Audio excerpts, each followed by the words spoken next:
ఒక చిన్న విషయం. మన దగ్గర ఉండే పనికి మాలిన చెత్తనంతా కూడా ఎప్పటికప్పుడు తీసి బయట పడేస్తూ ఉండాలి. లేదంటే వాటి వలన కూడా అప్పుడప్పుడు ప్రమాదాలు సంభవిస్తాయి. అలాంటిది ఒక విషయం తెలుసుకుందాం.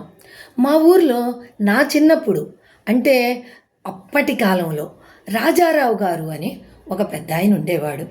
అంటే ఆ కాలం స్వతంత్రం రాకముందు అనమాట. ఆయనకి పేపర్ చదివే అలవాటు ఉండేది.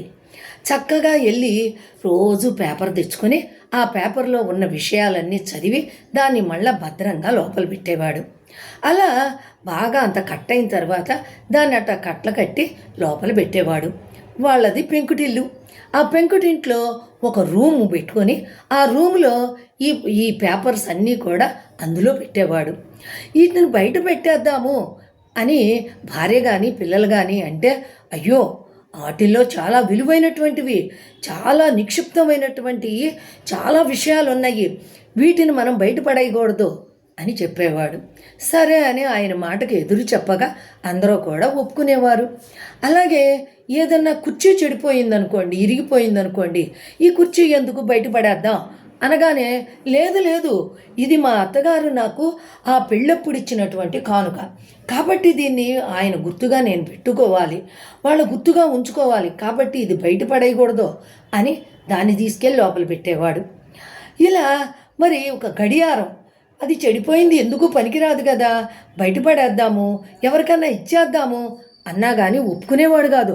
అయ్యో ఇది నేను చదువుకునేటప్పుడు నాకు బహుమతిగా వచ్చినటువంటిది, కాబట్టి దీన్ని బయట పడేయొద్దు, నా జ్ఞాపకార్థం దీన్ని లోపలే పెట్టుకుంటాను అని ఆ రూమ్లో భద్రపరిచేవాడు.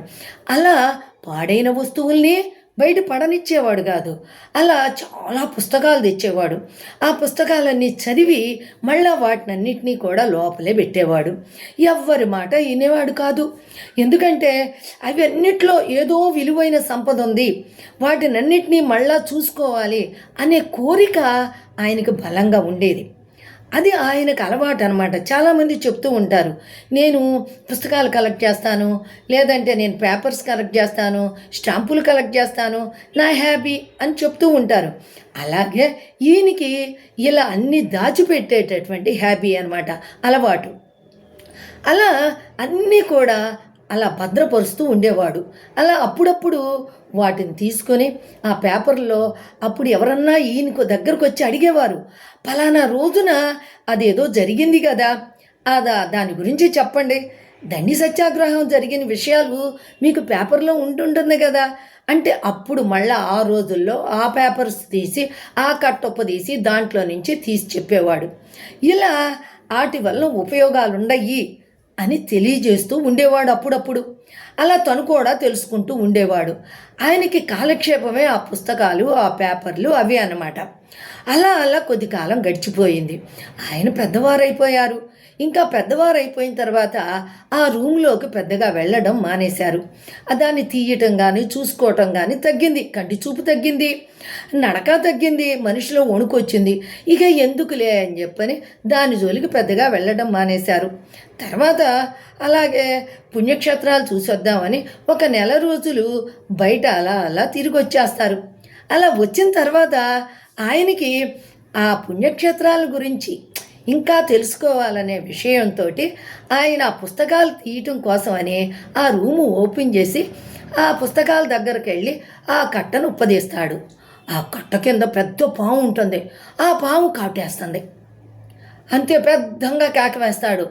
కేకగానే అందరూ పరిగెత్తుకొస్తారు. ఏమైంది, ఇందులో పాము ఉంది, నన్ను కరిచింది, తొందరగా హాస్పిటల్ తీసుకెళ్ళండి అని బాధపడతాడు. అప్పుడు ఇక వాళ్ళు ఆయన్ని హాస్పిటల్ తీసుకెళ్తారు. పాము కోసం చూద్దామంటే, పామును కొడదామంటే ఇంటి నిండా ఆ రూమ్ నిండా కూడా గలీజ్ గలీజ్గా కట్టలు కట్టలు పేపర్సు, పుస్తకాలు, ఈ పాత సామాన్లు, అది అందులో నుంచి కనపడతల్లా. ఉండటానికి లోపలే ఉంది, ఎలా ఇప్పుడు దాన్ని కొట్టాలి ఎవరికి అర్థం కావట్లా. అలాగని ఒక పుల్ల తీసుకొచ్చి ఒక్కోటి ఇలా పైకి లేపుతూ ఉంటే అందులో తేళ్ళు జర్రులు బయటకు వస్తున్నాయి. ఇంకా అనేక రకాలైనటువంటి కీటకాలు, క్రిములు అన్నీ కూడా బయటకు వస్తున్నాయి, కాల్జేర్లు ఇలాంటివన్నీ. అప్పుడు వాళ్ళకి అసలు చాలా భయం ఏర్పడిపోతుందనమాట. అప్పుడు ఏం చెయ్యాలి వాళ్ళు? ఇంకా అలాంటి పరిస్థితులు వస్తాయి అన్నమాట. పాత చెత్తను బయట అయిపోతే దాన్ని ఇంట్లో పెట్టి మురగబెడితే ఇలాంటి అనర్థాలే జరుగుతాయి అన్నమాట. అప్పుడు ఈయన పెద్ద ఆయన్ని తీసుకెళ్తూ ఉండగానే దారిలోనే చనిపోతాడు. ఇప్పుడు మనకు తెలిసింది కదా, చెత్త వల్ల కొంత ఉపయోగం ఉన్నా చాలా వరకు ఇలాంటి ప్రమాదాలు జరుగుతాయి. ఇంపార్టెంట్ అయినటువంటి విషయాలనే సేకరించి పెట్టుకోవాలి. అంతేగాని ఇలా ప్రతిదీ కానిది అయినది అన్నీ కూడా తీసుకెళ్ళి భద్రపరుస్తున్నామనే భ్రమలో అన్నీ ఒక చోట పెడితే ఇలాంటివే జరుగుతూ ఉంటాయి. కాబట్టి మనకి అవసరం లేనటువంటి వస్తువులను, మరి కాగితాలను, ఏదైనా కానీ చెత్తను ఎప్పటికప్పుడు బయటపడేసి శుభ్రంగా ఉంచుకోవాలి. మరి అలా చేస్తేనే కదా మనకు విషయ పరిజ్ఞానము ఉంటుంది. అలాగే మనకు పనికిరాని చెత్త బయటికి వెళ్ళిపోతుంది. మీకు తెలిసింది కదా.